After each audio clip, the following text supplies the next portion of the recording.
9 starters returning, 3 on offense, 5 on defense, 1 on special teams.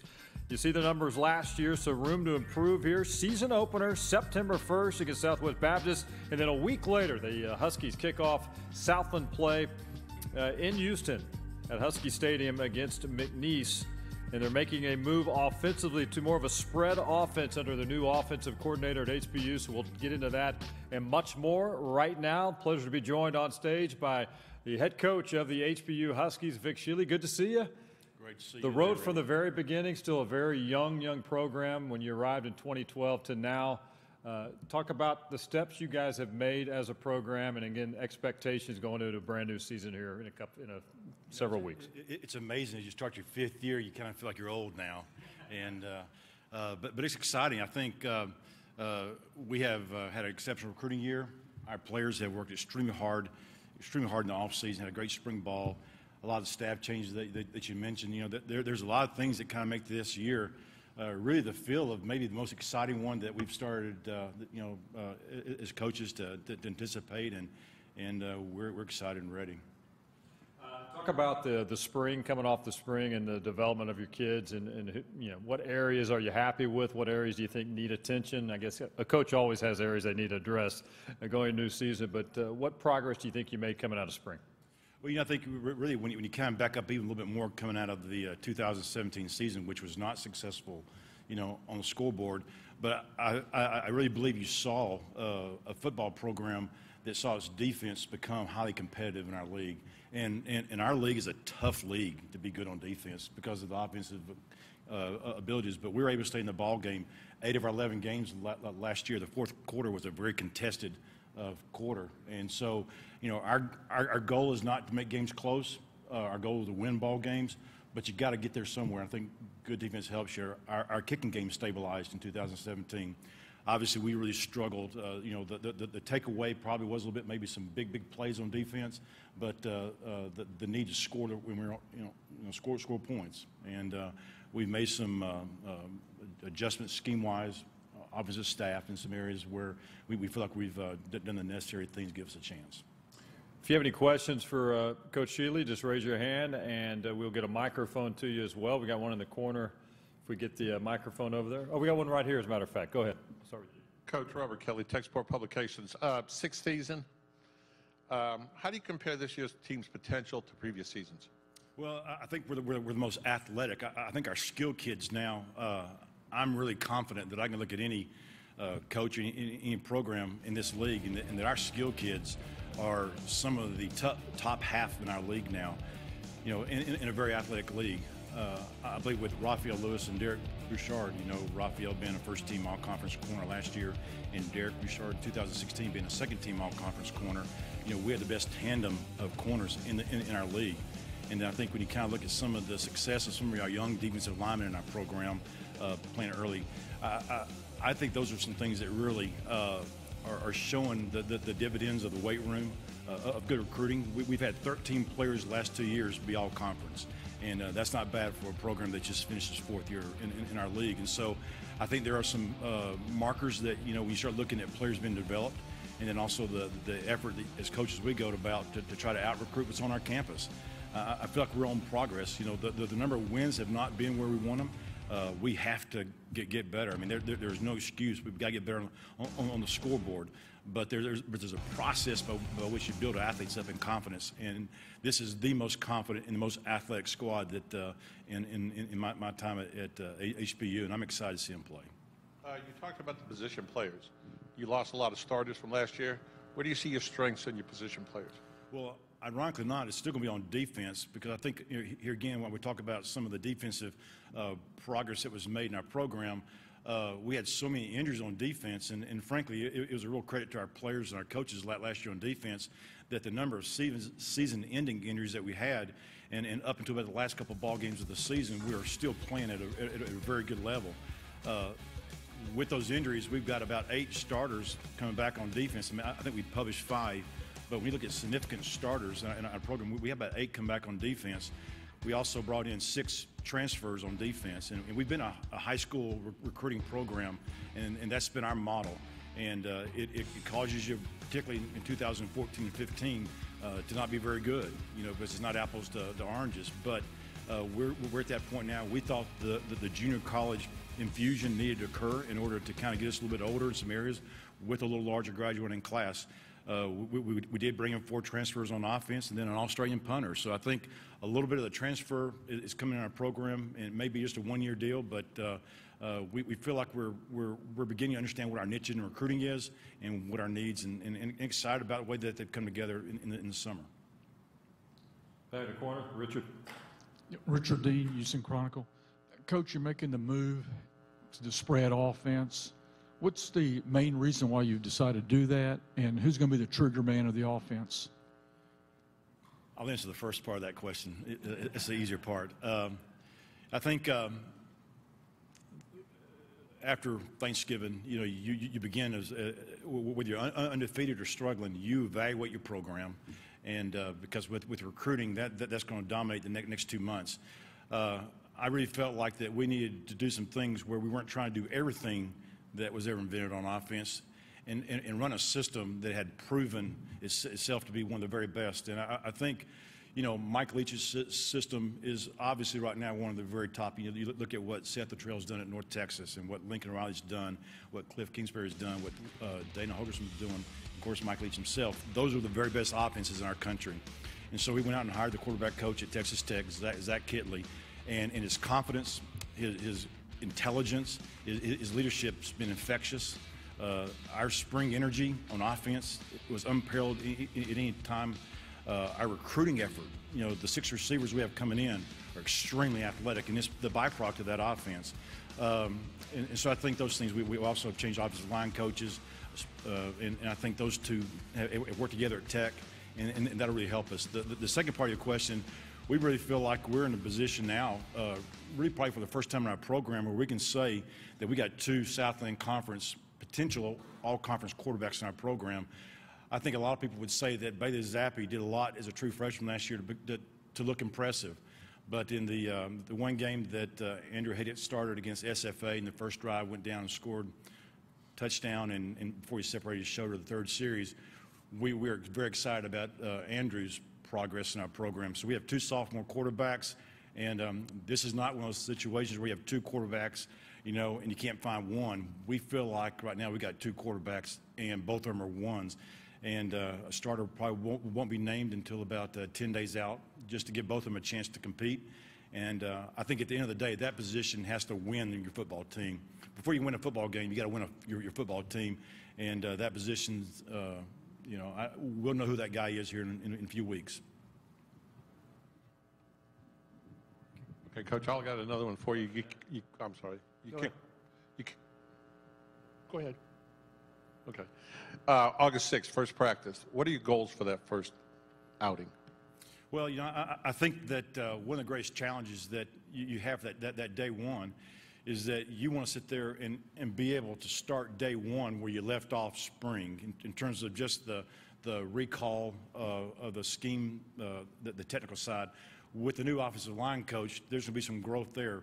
We've got several really talented junior college offensive linemen that are coming in, so that infusion with a couple other, highly talented freshmen. So I think getting that offensive line really early on gelled, that's critical. And I really feel like the development of our offensive line this year is really kind of where the future of this year's football team will be ultimately decided and defined. And so I think that group is really paramount for us to get an early handle on the improvement that we need to see. I think, we also changed defensive coordinators. Charlie Camp on our staff went over to UTSA. His replacement, Jeff Mills, is a guy who I've known. He's been the defense coordinator in New Mexico, Nevada, Youngstown State. Was a secondary coach at University of Washington when I was in the Big 12, and just know the high regard that they have. So I think getting a new system defensively put into place from spring carry through. Those are some of the main early goals. Up front. Vic, with graduating so many players from last year, roughly about 30, and you've already touched on a little bit with the junior college guys you've brought in, who are the first-year guys? Because you're going to have a contribution from some first-year players. Who are some guys that you point to that you expect a lot out of this year? Well, I think, I spoke about the offensive line. Hikoti Chapman and Tuita Chapman, two beautiful little big old Tongan Polynesian offensive linemen, I think immediately that's going to really shore up just maybe setting that pocket and just the toughness that they bring in, and it will really help us. I think two junior college defensive linemen really help us. Mayo Mann, a nose guard, and Carter Couch. And then we have a new one they'll be signing tomorrow, actually out of California, JC. I think a little bit of some of the infusion of our linemen are really pretty significant. At the wide receiver position, though, Trey Tillman, who was a fantastic athlete at Oklahoma State as a wide receiver, had a little great issue there. Went to a Kansas JC, and we get him back. He'll be one of the most athletic kids in our league in terms of just vertical push. And then we have another Pac-12 transfer receiver that will be in here in a couple of days, too. So I think some of those areas, I wish I could say their names, they just hadn't signed the paperwork yet, but there's a little bit of process there. But I think we've made some real progress there. Then I think really on the back end defensively, we've got a couple more JC corners, and I know one can say, well, with two corners like Raphael and Derek, why would you need two more corners? But some of our scheme, as we're beginning to kind of evolve defensively, we need a few more corner-type athletes in more of a sub-package. And so I think those are the things that we really see early on. Chris Mykowski in the back. Coach, signing a 3-year extension in the offseason, and obviously the win total hasn't been where you want it in the past couple of years. So what does that mean to you personally that HBU would extend your contract? And now I imagine that re-energizes you quite a bit going forward and allows you to do some different things with this program. Well, you know, since the day I walked on campus, and there's no textbook for how you start a football program. I think probably most people that would tell you they started, they may not want to start a second one because it's a pretty tiresome job, but it's a great opportunity. And I don't know that I was really all that worried. Maybe I should have been. I don't know about an extension, but you know, really the pressure you put on yourself as a coach is much greater than any other part of a campus or that can even come close to putting on. So my hope and goal is to be great that day as a head football coach and as a program when I woke up. And so it does validate that the system we have in place, the philosophy that Dr. Sloan and Steve Maniaci, two really talented and bright, and because they give me an extension, they are really bright, correct? But two very, very accomplished administrators that they have in our program.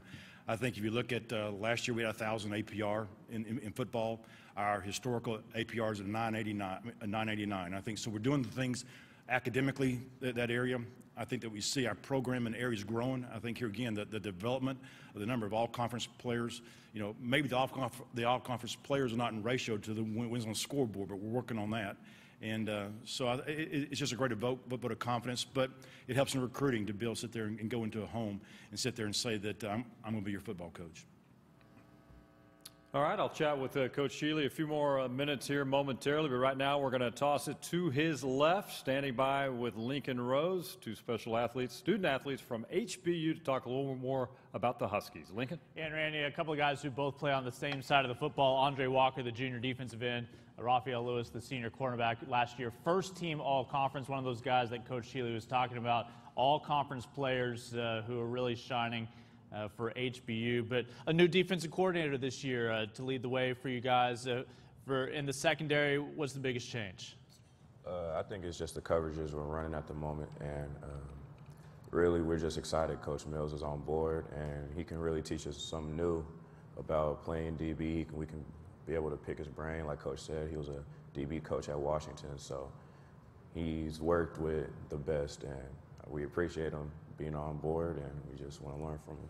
Andre, last year, lead all defensive linemen in the Southland Conference and getting in the backfield with tackles for a loss. What is different in this system for you up front? Definitely the 3-4 defensive system, which puts the defensive ends more, in a tight bunch formation, closer to the, the nose guard. And the biggest change is really just becoming more aggressive at the point of attack. Last year was more like read steps, keying a tackle. Now it's just attacking and freeing up those lanes for the linebackers to come through and make the tackles. Coach was talking about some of the guys to look out for, including Trey Tillman. You started nodding your head. What is it about Trey that has caught your attention as a D lineman? He's probably one of the most just athletic guys I've ever seen. He's real fast, quick in his cuts. He reminds of Antonio Brown a little bit, the way he cuts in and out. And I'm really excited to see him play, and especially in this new spread offensive scheme we have, and seeing those two quarterbacks fight for that position. I think it'll just be, a good thing. Last year, HBU graduated kind of its first wave of signees. 5 years ago, they were able to get in that half season, and ultimately they all redshirted, got to stick around for a full 5 seasons. You come in right behind them, still a chance to be really part of something special, somebody to lay the foundation for this program. What are the remaining goals for you? Where do you want to be able to leave this program when you look back? So my goal right now is just continuing to influence a lot of the freshmen and the newcomers coming in to buy into the program. Because I feel like if you have everybody bought into the program, it really elevates the team as a whole and makes everything that we're trying to accomplish, that much easier. Rafael, when it's a young program, it's easy to set some new records. You have the record for longest play in the history of HBU, regardless of whether it's a 5-year-old program, a 50-year-old program. A 96-yard interception return last year against those Cardinals of Lamar, a couple of touchdowns total last year on your interceptions.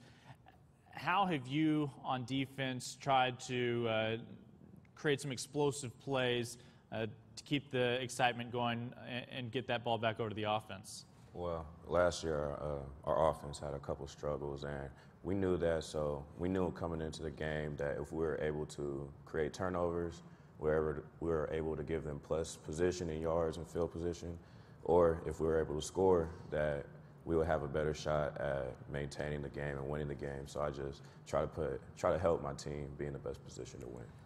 I assume the better the quarterback is you're lining up against in practice, the better results you're seeing lining up against other Southland quarterbacks once conference play is underway. Are you seeing the same thing Coach is saying with the options under center? Yeah, we got 2 very good options at the moment. Andrew Hayden and Bailey Zappi, they're battling really hard right now. They both have the respect of the players on their team, so it's really just who makes the most plays at this point.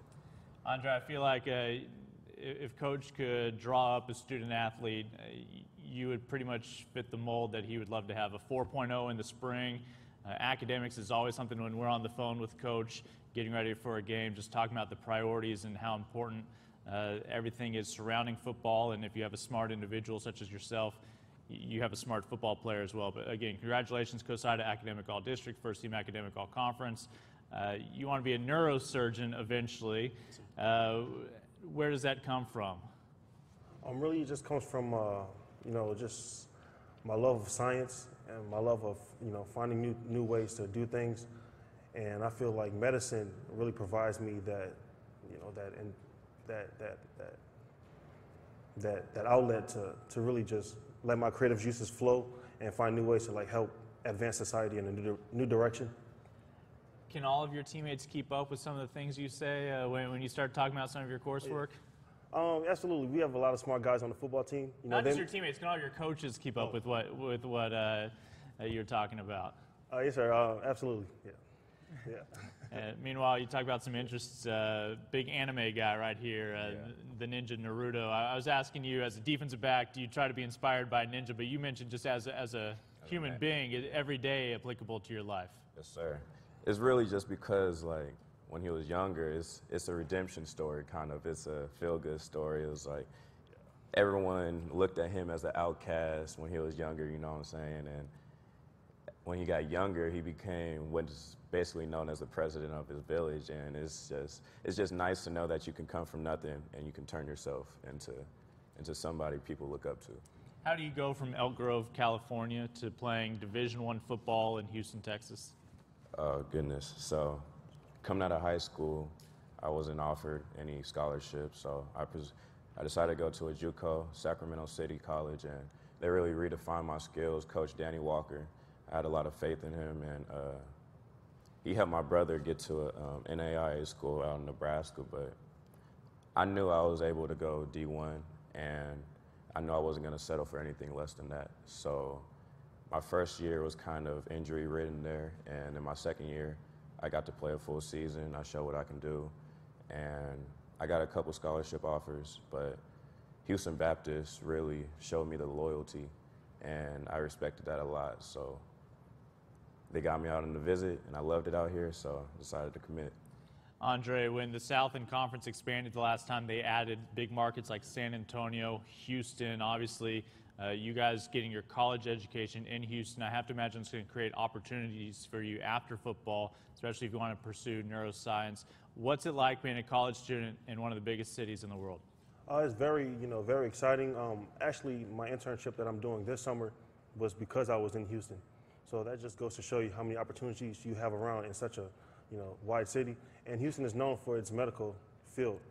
So that's, it really just, from coming here and signing my scholarship and majoring in pre-medical studies, everything just like bonded together. It was a perfect match, coaching staff, the school itself, the pre-medical program at Houston Baptist, and just having the city of Houston around you to expand your, field. In a moment, Randy and Coach are going to look at the schedule coming up for you guys, but again, it's just around the corner. It is amazing that we're getting this close to football season. What is left for you to check off your list to be ready to go for the 2018 campaign? We just got to redefine a lot of stuff, get in the playbook. Obviously we have a new D coordinator, so we got a lot of freshmen coming in. We got to make sure they know the playbook. We got to make sure everybody's on cue of what they're supposed to do, and we can't have any slip-ups. Last year we let up a couple big plays on defense that led to games getting out of hand, and this year we have to have a mindset that we're not going to let anyone score. Me and my partner Derek Broussard, we believe we're the best two corners in the league, period. So if we believe we can shut down opposing wide receivers, I think we'll be good. What's left to do for you? Yes, sir. Just to build off what he said, I feel like as a team we have all the pieces to be successful.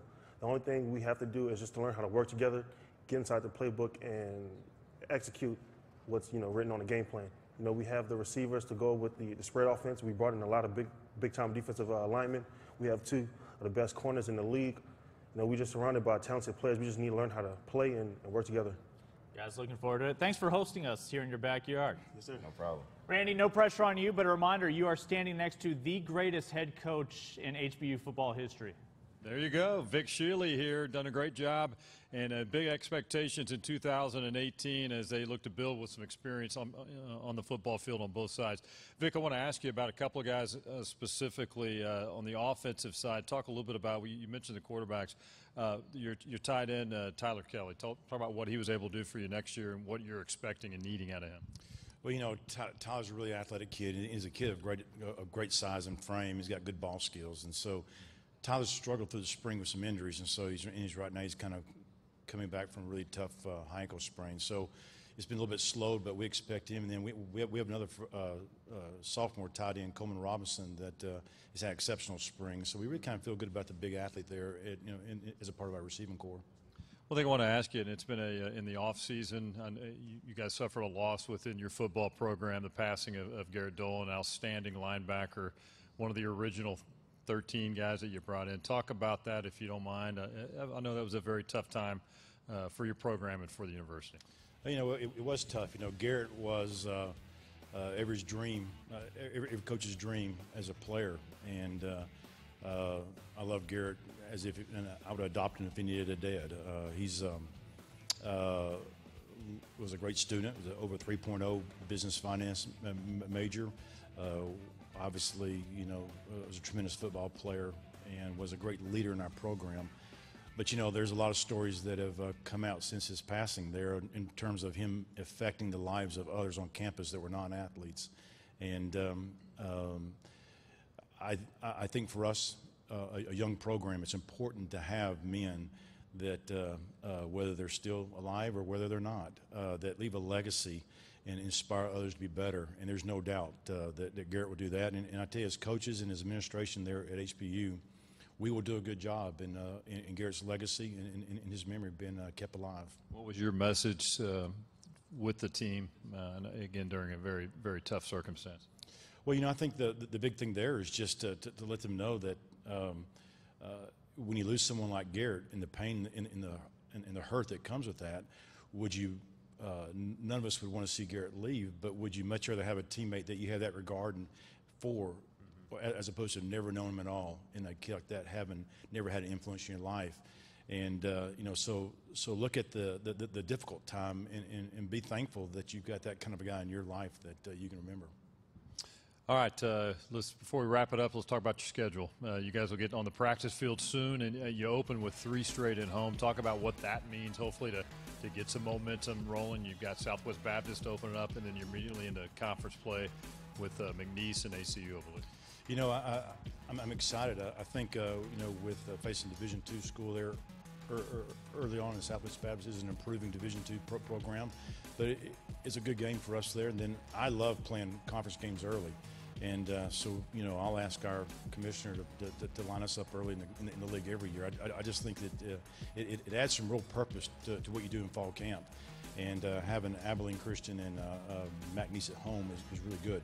I like our home conference schedule. I think here again, having Abilene and McNeese, and then later Sam and SFA and Nichols, this is these even number of years in our league and in this rotation. This is my favorite part of our rotation, and so I think that group's really fun to look at.